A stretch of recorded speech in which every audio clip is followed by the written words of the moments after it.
hadn't even bothered to congratulate me or anything. I couldn't say I was surprised, but I sure was disappointed. I tried to hide it because at the time, I was still living with my parents and hadn't saved up enough to move out yet, so I decided I'd just keep my mouth shut about my feelings. But after our 21st birthday, I just couldn't anymore.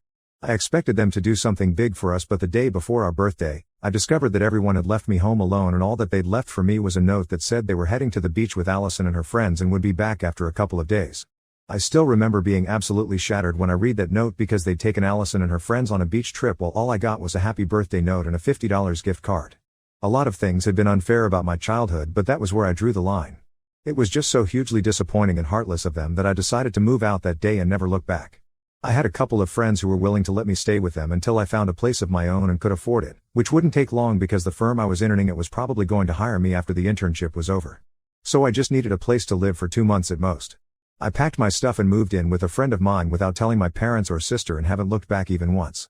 Neither did they miss me enough to ask me to come back. They did call me on my birthday, the day after I moved out, but not to wish me.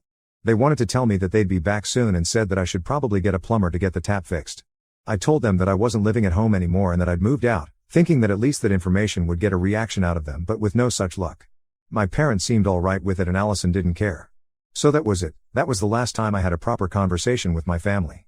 Since then, I haven't gone back to see them, and neither have I heard from them.